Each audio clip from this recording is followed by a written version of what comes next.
आज की वीडियो में हम लोग बात करेंगे माता कामाख्या का जो अम्बुबाची पर्व हमारा चल रहा है, जो 22 जून को दोपहर 3 बजे से शुरू हुआ है।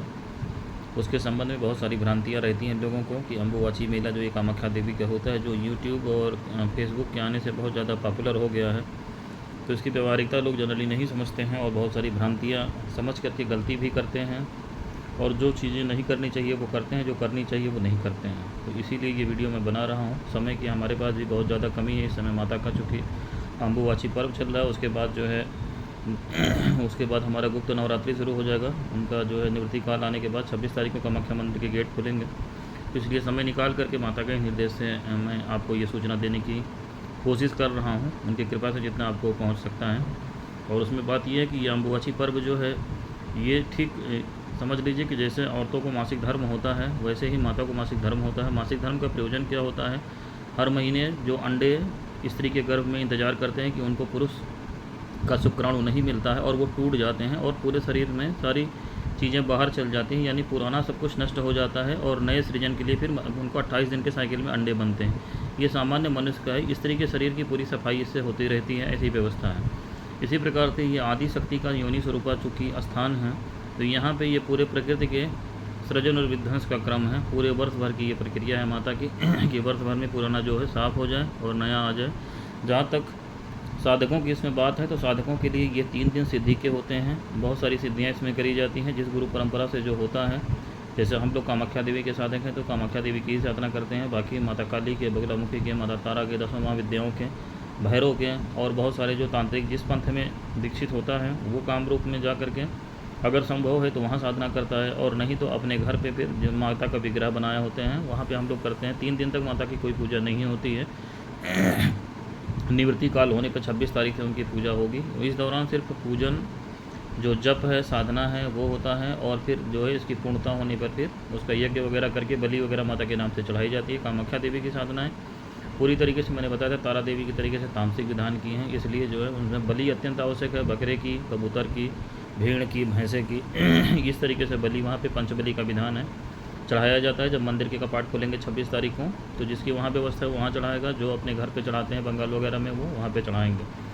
और इसका उद्देश्य सिर्फ साधना के लिए है, साधकों के लिए, तांत्रिकों के लिए सिर्फ साधना का है। इन 3 दिनों में कोई तमाशा ना करके सिर्फ अपनी साधना करें, चाहे मंदिर परिसर में जाके करें, जो लोग गुवाहाटी पहुँच गए हैं कामाख्या देवी मंदिर में, या जो है अपने स्थान पे जो साधना स्थल बना रखा है वहाँ पे करें। लेकिन नियम सारे उतने ही पालन करने होते हैं, चाहे आप घर पे रहे चाहे वहाँ पे हों। इतने समय में आप छौर कर्म नहीं कर सकते हैं, किसी भी प्रकार का सुख नहीं भोग सकते हैं सांसारिक। भोजन अल्पाहार करेंगे और जो है पूजन स्थल आपका बंद रहेगा। माता का जो विग्रह है पूरी तरीके से, ये उसके विशेष परहेज होते हैं। बाकी पंचमकार साधनाएँ, इसमें जो विधान है वो गुरु बताता है कि इसमें कैसे करना है, उस हिसाब से उसकी साधना करी जाती है। तो ये तांत्रिकों के लिए प्योर ये साधना का समय है 3 दिन का, किसी प्रकार के खिलवाड़ का नहीं है, चमत्कार का नहीं है। और आम आदमी के लिए चूँकि ये मनौती मानने का, माता के दर्शन करने का सबसे उत्तम काल होता है, तो जो लोग वहाँ तक पहुँच जाते हैं, आम आदमी हैं, वो वहाँ जाएँ और अगर कोई उनकी मनौती है तो वो माता से कपाट खुलने पर जब उनके दर्शन करें, या इन 3 दिनों में जाते हैं दर्शन नहीं भी होता है तो वहाँ पे अपनी मनौती मान के आ सकते हैं कि मेरी ये मनोकामना है, ये समस्या है, मैं पूरी होने पर फिर आपके दर्शनों के लिए आऊँगा।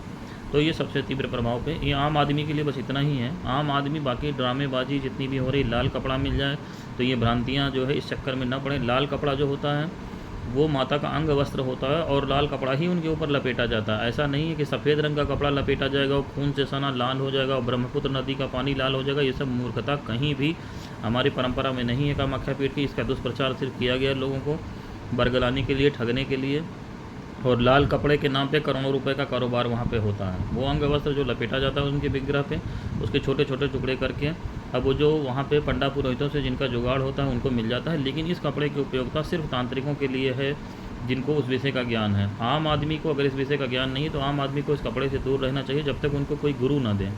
अगर गुरु आपको ये कपड़ा देता है तो वो बताएगा कि इसको आपको किस प्रकार से प्रयोग करना है, अन्यथा इस कपड़े से दूर रहें, क्योंकि आप उसके नियम को अगर नहीं पालन कर पाएंगे और कपड़ा आपके हाथ लग गया तो वही है कि बंदूक मिल गई, गोली गलत चल गई तो आपको नुकसान हो जाएगा।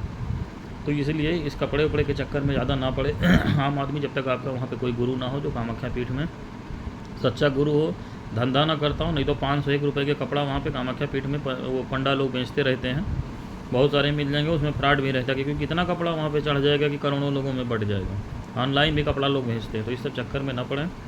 और जो स्तुति करना चाहते हैं, तांत्रिक वर्ग नहीं है लेकिन माता के साधक हैं, वो कामाख्या स्तोत्र को 108 बार कम से कम इन 3 दिनों में, जब तक आप 26 तारीख के सब मतलब रात तक, 25 की रात तक और 26 के जब तक ये जो है माता का निवृत्ति काल चल रहा है उस समय को देख करके उसके हिसाब से करें। 108 पाठ कामाख्या स्तोत्र के करने चाहिए और कोई अन्य चक्करों में ना पड़े। मंत्र वही लोग करें जिनको दीक्षा मिली हुई है और पूरी तरीके से ये साधना का, सिद्धियों का समय है और इसकी कोई उपयोगिता अन्य प्रकार से नहीं है, किसी भी तमाशे में पढ़ने की ज़रूरत नहीं है। तो मैं समझता हूँ आम आदमी को जानकारी के लिए जितना बताया जा सकता था माता के निर्देश में मैंने बताया। बाकी ये अनुष्ठान वगैरह पूरा हो जाने पर फिर हम लोग व्यस्तता कम होने पर और वीडियो आपके लिए जो भी होगा वो जो है अपलोड करने की कोशिश करेंगे। आज के लिए इतना ही। हरि ओम, जय माता।